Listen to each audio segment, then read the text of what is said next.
नमस्कार, रुविका शर्मा चैनल में आप सभी का स्वागत है। आज की हमारी कहानी का टाइटल देखकर तो आप समझ ही गए होंगे कि ये कहानी बहुत ही मनोरंजक होने वाली है। इस कहानी में एक ऐसी महिला के बारे में बताया गया है जो अपने प्रेम को निस्वार्थ भावना से करती है, एकदम निष्कपट के साथ खुद को मीरा और अपने प्रेमी को कृष्ण मान लेती है। क्या उसका प्रेमी कृष्ण का टाइटल लेने योग्य है? अगर नहीं तो इस कहानी को पढ़िएगा ज़रूर, और अगर आप समझते हैं कि हाँ तो मुझे लिख कर ज़रूर बताइएगा कि क्यों। तो चलिए कहानी शुरू करते हैं।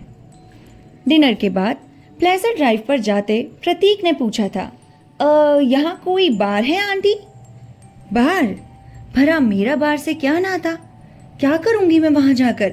वाह, यूएसए घूम रही हो और बार में नहीं गई। चलिए आज वहाँ कोक भी कराते हैं। मुड़कर पीछे बैठे सुनील ने प्रतीक से पूछा, एनी ऑब्जेक्शन? हाँ, मुझे क्यों होने लगा, पर मैं पर्स नहीं लाई हूँ। ओके, आज आंटी के लिए मेरा ही पर्स सही। प्रतीक ने कार दूसरी दिशा में मोड़ दी। पर मेरे कपड़े? मैं तो घर वाली साड़ी पहन के आई हूँ। वहाँ इतने लोग होंगे, उनके बीच कैसी लगूंगी? उन साधारण कपड़ों में मेरा संकोच स्वाभाविक ही था। यही तो अच्छा है आंटी, कोई किसी का नोटिस ही नहीं लेता, सब अपने में मस्त रहते हैं। सुनील ने ठीक ही कहा था। चौराहे के एक कोने पर जगमगाता रेस्टोरेंट कार में दूसरे से ही दिख गया था। सामने खुले बरामदे में ढेर सारे युवक युवतियां बैठे थे। तीव्र विद्युत प्रकाश में लड़कियों के रंगीन परिधान आभूषण झिलमिला रहे थे। गर्मियों में दिन के समय उन्हें बस शॉर्ट्स और बनियान में ही देखती हैं। इस समय वो पूरे तरह से सजी हुई थी। बार में प्रवेश करते प्रतीक ने परिहास किया, आंटी आप 18 वर्ष के हैं ना, वरना यहाँ सामने खड़ा बाउंसर बाहर कर देगा आपको। यहाँ के बार में 18 वर्ष से कम आयु वाले आ नहीं सकते, इसलिए हम अपना आईडी कार्ड अपने साथ रखते हैं। देवाशीष, तू अपना कार्ड लाया है ना? मेरी फिक्र मत कर, इतना स्मार्टली निकल जाऊंगा कि तू देखता रह जाएगा। Take care of aunty. Devashish ने अपने भुलक्कर स्वभाव के लिए मित्रों के मध्य प्रसिद्ध था। बावलों को संभालता हुआ देवाशीष सबसे आगे निकल गया। मेरी बार की कल्पना को झुठलाए हुए भारत के किसी रेस्टोरेंट जैसा लग रहा था। वही उत्फुल्ल वातावरण, वही रंगीन जलता बुझता प्रकाश अपनी आभा भी घेर रहा था। कॉलेज हॉस्टल निकट होने के कारण अधिकांश भीड़ युवा विद्यार्थियों की थी। अंदर किसी उत्सव का सा दृश्य था। साथ बैठे युवक युवतियां नितांत स्वाभाविक थे। बीच बीच में एक दूसरे के प्रति स्नेह प्रदर्शन हेतु चुंबन लेना, कंधे या कमर गुदगुदाना अब बहुत सामान्य सा लगने लगा था। हॉल के बीच हमने जो जगह अपने बैठने की चुनी, वहां पर पूरे हॉल का दृश्य साफ दिखाई देता था। प्रतीक और सुनील पेप्सी लेकर काउंटर पर चले। यह शीतल पेय यहाँ कोक की प्रतिस्पर्धा में तेजी से उभर आया। दाहिनी ओर दृष्टि जाते ही निगाह उस अकेली लड़की पर ठहर गई। खिड़की के पास वाली टेबल पर गिलास और बोतल के साथ सबसे उदासीन एवं शांत बाहर ताक रही थी। प्रतीक के आते ही मेरे मुंह से निकल गया था, इतनी भीड़ में यहाँ यूं अकेली खड़ी है, मुझे तो बड़ा ताज्जुब हो रहा है। दृष्टि मुड़ते ही प्रतीक ने कहा, ओह वो तो वर्जीनिया है। हाँ, कभी ना लौटने वाले का इंतजार कर रही है बेचारी। हाँ, क्यों? उसके पति की मृत्यु हो गई, उसे पता भी नहीं? अरे नहीं आंटी, आप उस ऋषि पत्नी शापग्रस्त अहिल्या की कहानी जानती है? हमारे एक भारतीय भाई ने इसे अहिल्या बना दिया। मिलना चाहेंगी? अरे उसके बारे में कुछ बताओगे तभी तो मिलूंगी, तभी तो कुछ समझूंगी ना। अपने में बंद प्रस्तर प्रतिमा समझ लीजिए। लाख कोशिशों के बावजूद कोई इसे पिघला नहीं सका। आइए ना, आइए मिलवाता हूं। प्रतीक के साथ जबरन खींची सी चले गई थी। टेबल के पास पहुंच प्रतीक ने कहा, hi Virginia, meet my aunty from India. India शब्द मानो उसे सचेत कर गया। बड़ी बड़ी उदास पलकें मुझ पर निवृत्त कर झुका ली थी। बैठने का निमंत्रण मिले बिना ही सामने की कुर्सी बाहर खींच प्रतीक ने मुझे बैठने का संकेत किया। वर्जीनिया के मौन को प्रतीक की बातें मुखरित कर रही थी। जानती हो, लिखना आंटी की हॉबी है। अभी थोड़ी ही देर पहले 10 स्टूडेंट का इंटरव्यू खत्म किया है। आंटी, आप वर्जीनिया का इंटरव्यू ले लीजिए। तुम अपना इंटरव्यू देना चाहोगी वर्जीनिया? Nice meeting you. मुझे अभी जाना है। अपना आधे से अधिक पेय और हमें पर्स उठा छोड़ वर्जीनिया चली गई। प्रतीक मेरे सामने बहुत लज्जित हो उठा। आंटी, यही तो इसकी ट्रेजेडी है। बहुत सेंटिमेंटल है वर्जीनिया। जब से रवि गया है अपने को एकदम अकेला कर लिया है। कभी हर डांस पार्टी की जान हुआ करती थी। वर्जीनिया, शायद कोई भारतीय लड़की भी अपना अफेयर इतना सीरियसली नहीं लेगी। घर लौटते समय भी प्रतीक वर्जीनिया की ओर से सफाई दिए जा रहा था। देवाशीष झुंझला उठा। अरे बस कर यार, तूने तो हद ही कर दी। बिना बात आंटी को बोर कर रहा है। हाँ आंटी, आपने डिफरेंस देखा? यहाँ बार में लोग एंजॉय करने आते हैं, ड्रंक होने नहीं। कितना सही वातावरण था ना। हमारे यहाँ की मधुशालाओं सा हो हल्ला नहीं मिलता। कहकर मैं मौन रह गई। कल्पना में वर्जीनिया का उदास चेहरा उभर रहा था।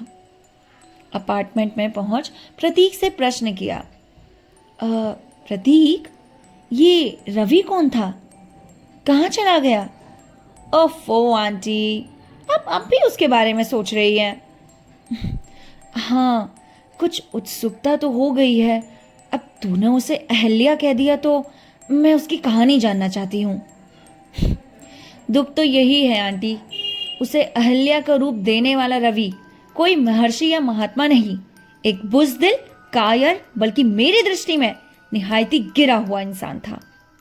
अरे एक मामूली देसी ब्रांड दंतमंजन के साथ रामायण और गीता की प्रतियों के साथ यहाँ आया था।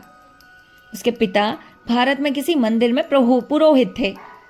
उन्हीं के एक जजमान की कृपा से यहाँ आने का खर्चा हो गया, पर यहाँ की पढ़ाई की भारी फीस और अन्य खर्चों के लिए उसके साधन अपर्याप्त थे। तो हॉस्टल के कुछ लड़कों के साथ रवि ने कार धोने का काम कर दिया।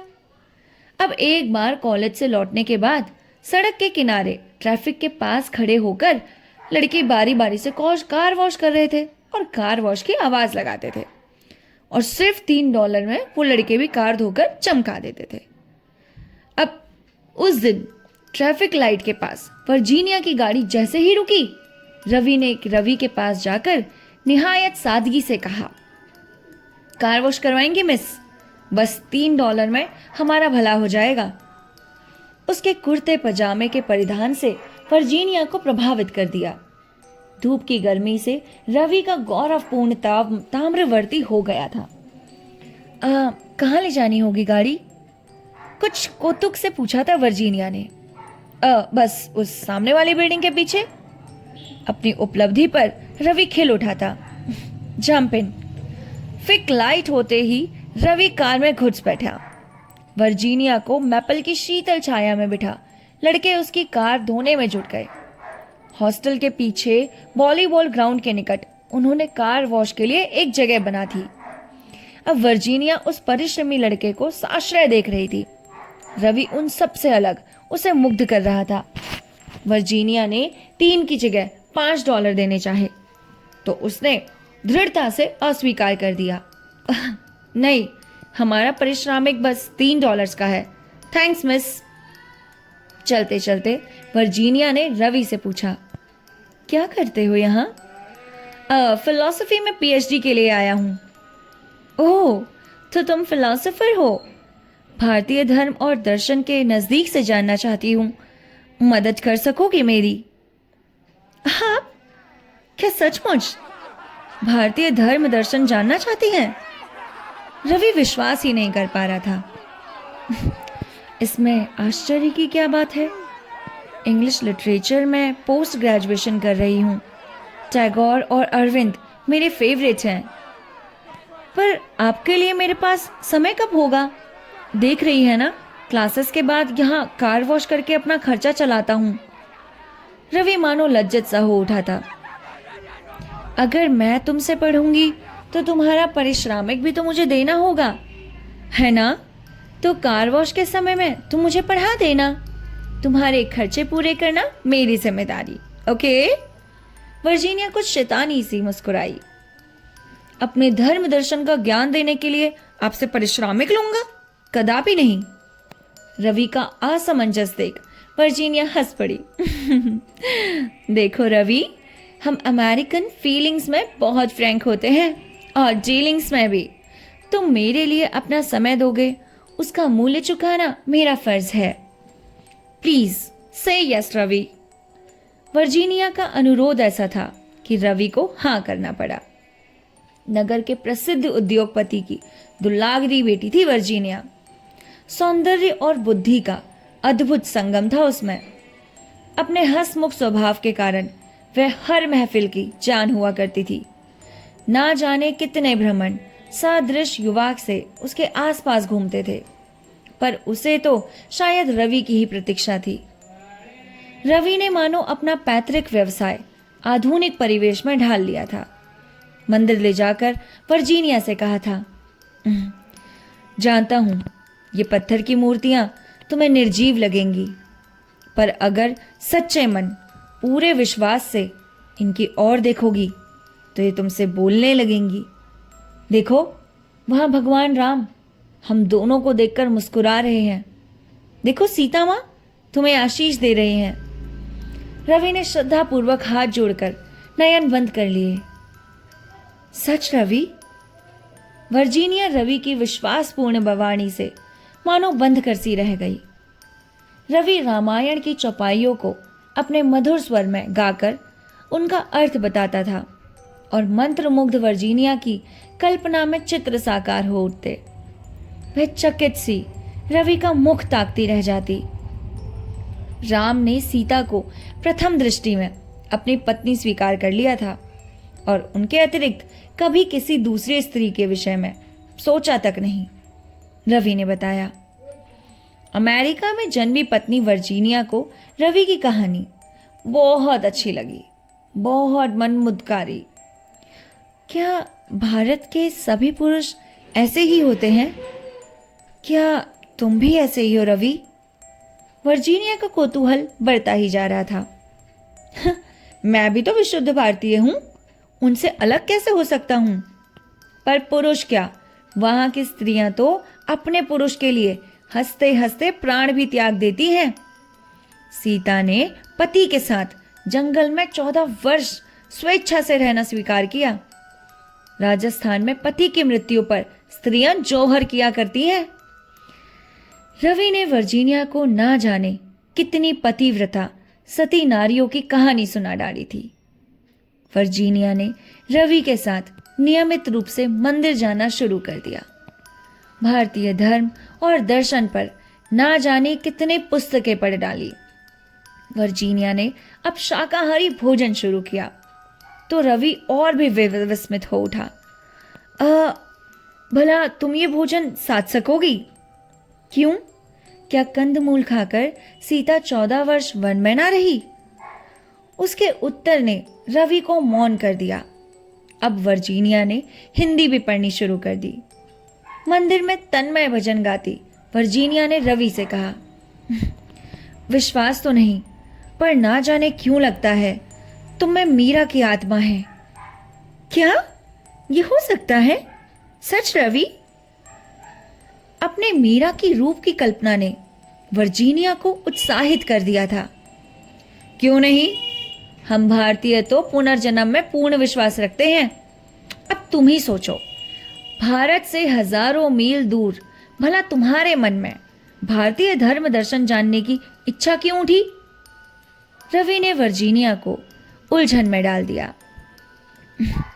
तब तो तुम मेरे कृष्ण हो रवि, नहीं तो हम यहाँ क्यों मिलते? अरे पर मीरा को तो कृष्ण सहज प्राप्त नहीं थे। इतनी चाह है तुम्हें मुझे पाने की? तुम नहीं जानते। अच्छा वर्जीनिया, ऐसा क्या देखा तुमने मुझ में? अपना भगवान, अपनी साधना, अपनी मंजिल।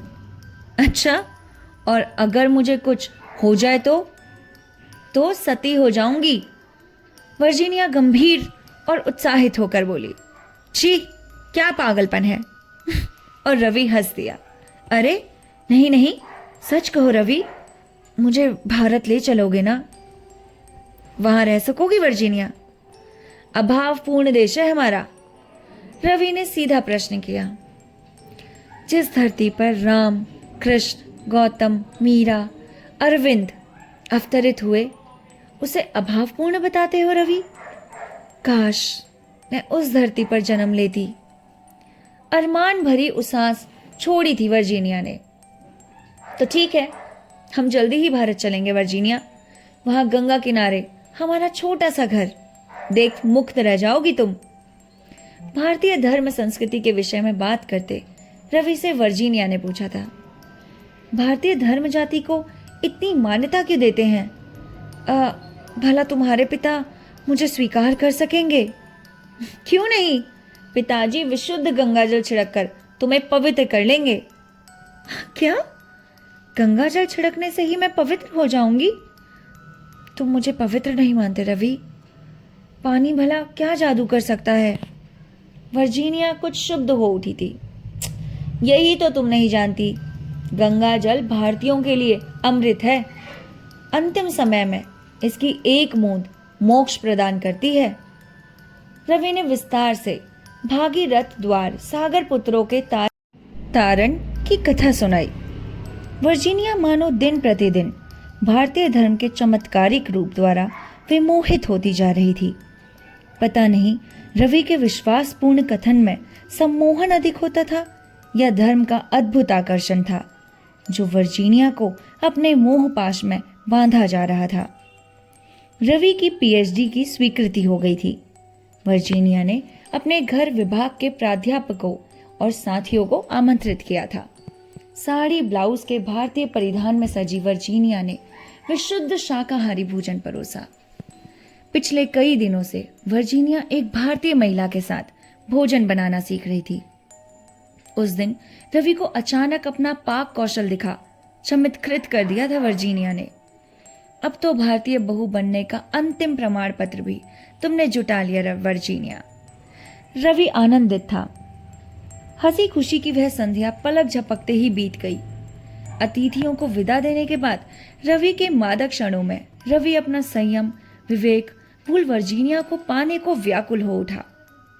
वर्जीनिया को बाहुपाश में जकड़ उसने अधरों पर अपने अधर धर रवि सीमा से आगे बढ़ने लगा। तभी वर्जीनिया ने उसके उन्नतम उबाल पर ठंडे पानी के छींटे मार दिए। छी, ऐसा व्यवहार तुम्हें शोभा नहीं देता रवि। तुमने ही तो बताया है कि शरीर का मिलन विवाह के बाद ही संभव है। अरे तो उसमें अब देर ही कितनी है? कुछ ही दिनों में तो हम विवाह बंधन में बंधने वाले हैं ना। Let's forget everything, come on darling. Ravi उन्मत्त था। नहीं नहीं, यह संभव है। तुम अपने को भूल रहे हो। मैं तुम्हें ये पाप नहीं करने दूंगी। दृढ़ता से वर्जीनिया ने रवि को परे कर दिया। शारीरिक मिलन हमारे पवित्र प्यार को दृढ़ कर देगा। इस मिलन के बिना प्रेम अपूर्ण है। रवि जिद कर रहा था। तो वह प्यार नहीं है रवि। मीरा ने क्या अपने कृष्ण से शारीरिक संबंध स्थापित किए थे? नहीं रवि, यह संभव है। उन्मत्त रवि को वहीं छोड़ वर्जीनिया बाहर चले गई। पता नहीं रवि ने स्वयं को अपमानित अनुभव किया या लज्जित। दूसरे ही दिन रवि को पिता की गंभीर बीमारी का तार मिला था। एकमात्र पुत्र की अवस्थिति नितांत आवश्यक थी। तुरंत लौट आने का निर्देश स्पष्ट थे। रवि के विवर्ण मुख को देख वर्जीनिया ने धीरज बंधाया था। भगवान में विश्वास रखो रवि, मैं तुम्हारे साथ चलूंगी। मैं जानती हूं मेरी प्रार्थना पिताजी का अनिष्ट नहीं होने देगी। नहीं वर्जीनिया, अभी तुम्हारा मेरे साथ जाना ठीक नहीं है। पिताजी को तो मैं समझा लूंगा, पर वहां परिवार के ना जाने कितने लोग इकट्ठे होंगे। तुम्हारी उपस्थिति शायद उन्हें सहाय ना हो। किसी भी स्थिति में तुम्हारा अपमान मैं नहीं सह सकता।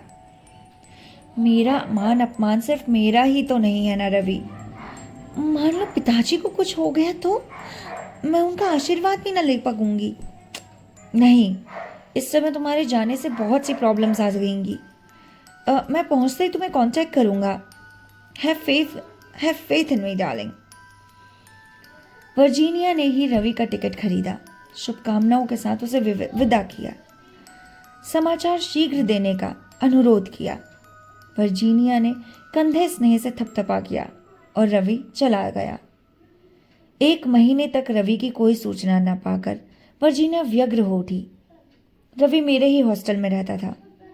रवि के साथ वर्जीनिया से कई बार मिला था। वर्जीनिया को मैंने ही समझाया था। हमारी भारतीय परंपरा में मृत्यु के बाद बहुत से रीति रिवाज होते हैं। रवि अकेला बेटा है, शायद उन दायित्वों को पूरा करते उसे पत्र लिखने का समय नहीं मिला हो, या फिर उसके पिता अभी गंभीर हालत में हो। कुछ पलों को वर्जीना आश्वस्त दिखी थी। फिर उसने कहा, मैंने भारत जाने का निश्चय कर लिया है प्रतीक। कठिनाइयों के समय रवि का साथ देना मेरा कर्तव्य है। शायद वर्जीनिया ने भी जाने की तैयारियां शुरू कर दी थी। तभी रवि का पत्र मुझे मिला। बहुत सफाई देने के बाद रवि ने सत्य मुझे लिखा था कि पिता की गंभीर हालत का तार झूठा था। पिता के किसी शुभचिंतक मित्र ने रवि और वर्जीनिया की प्रगाढ़ मैत्री का सविस्तार वर्णन उन्हें लिख भेजा था। एकमात्र पुत्र विधर्मी विदेशी लड़की से विवाह कर कुल कलंकित करे, इससे तो मृत्यु भली। यही नहीं, जिन यजमान की कृपा से रवि को अमेरिका जाने का सौभाग्य प्राप्त हुआ, उनकी कन्या अमेरिका से पीएचडी कर रवि के आने की प्रतीक्षा में ही अब तक अविवाहित थी। उच्च ब्राह्मण कुल में जन्मे, ऊंची अमेरिकन डिग्री प्राप्त रवि को अपना दामाद बनाने में यजमान ने विलंब नहीं किया था। लाखों की जायदाद का उत्तराधिकारी उन्हें रवि जैसा जमाता ही चाहिए था। उनकी दूरदर्शिता ने रवि को पहले ही जांच परख कर अमेरिका भेजा था। रवि ने लिखा था कि उसके पिता की अपनी स्थिति स्पष्ट करने की बहुत चेष्टा की, पर पिता अपने हठ पर दृढ़ थे। उन्होंने रवि से स्पष्ट कह दिया कि वह विधर्मी विदेशी लड़की उनकी मृत्यु के बाद ही इस घर में आ सकती है। साथ में रवि के विवाह ना करने की बात पर भूख हड़ताल कर अपने प्राण त्यागने का अडिग निर्णय भी उन्होंने सुना दिया था। माता के अभाव में जिस पिता ने उसे सीने से लगाकर पाला, उसकी आज्ञा की अवहेलना कर पाना रवि के लिए कैसे संभव हो पाता। जिस दिन वह सहरा बांध भारत में विवाह को चला था, उसी दिन उसके अस्वस्थ पिता की मंगल कामना हेतु वर्जीनिया ने पूरे दिन का व्रत रखा। रवि ने उसे व्रत का महात्म्य अच्छी तरह से समझा दिया था। ठीक विवाह के मुहूर्त पर ही वर्जीनिया ने अपना विवाह व्रत तोड़ा था। शायद शहनाई और वर्जीनिया के पूजन की शंख ध्वनि एकाकार हो गई होंगी। रवि ने स्पष्ट लिखा था, अपने विवाह की सूचना वर्जीनिया को देने का साहस उसमें नहीं, यह दायित्व मुझे ही पूर्ण करना था। कौवत जीप। प्रतीक बातें करते करते दांत भींच बुदबुदा उठा। आप ही सोचिए आंटी, अगर मुझ में इतना भी साहस नहीं था या उसमें इतना भी साहस नहीं था, तो बेचारी वर्जीनिया के सामने इतनी ऊंची ऊंची महानता की बातें करने का क्या अधिकार था। उसके सामने तो एक दृढ़ प्रतिज्ञ पुरुष का चित्र साकार किया और आवश्यकता के समय जरा सी धूप से मोम पिघल गया। एक बार तो जी चाहा कि वर्जीनिया से कह दूं कि रवि की मौत हो गई है। ये सच भी था ना आंटी? वह रवि तो मर गया जिसने वर्जीना को प्यार किया था। यह तो एक कायर नया रवि था, भारत के गण्यमान्य धनी व्यक्ति का दामाद। पर मेरी बात सुन क्या उस दीवानी वर्जीनिया अपने आप को रोक पाती? उसकी आत्मा की शांति के लिए गंगा तट पर ना पहुंच जाती? अंततः परिस्थिति उसे बता ही दी। मेरी बात शांति से सुनकर एक पल जड़ दृष्टि से मुझे ताक कर वो कार में बैठकर चली गई। उसे पुकारता मैं पीछे भागा, पर उसने शायद एक एक्सेलरेटर दबा दिया था। इसी बार में पूरी बोतल गले के नीचे उतार ली थी उसने। रवि के साथ उसने मदिरा पूरी तरह त्याग दी थी। किसी ने रोकना चाहा तो ऐसी दृष्टि से वर्जना की कि वह सहम गया। तब से रोज शाम यहाँ आती है, ऐसे ही अकेली बैठ वापस चले जाती है। कई युवाओं ने मित्रता का हाथ बढ़ाया, पर वह तो बस चलती फिरती अहल्या बनकर रह गई है। काश कोई राम उसका उद्धार कर पाता। प्रतीक की आवाज भारी हो गई। पुअर वर्जीनिया, नहीं वर्जिन मीरा। अनजाने ही मैं बुदबुदा उठी और ये कहानी यहीं खत्म हो जाती है। आपको ये कहानी कैसी लगी और आपको क्या लगता है रवि ने जो किया वो सही किया? अगर आपको लगता है सही किया तो कारण जरूर लिखकर बताइए। मैं तो वर्जिन मीरा के साथ हूं। चलिए मिलते हैं आपसे नेक्स्ट कहानी के साथ। तब तक के लिए नमस्कार।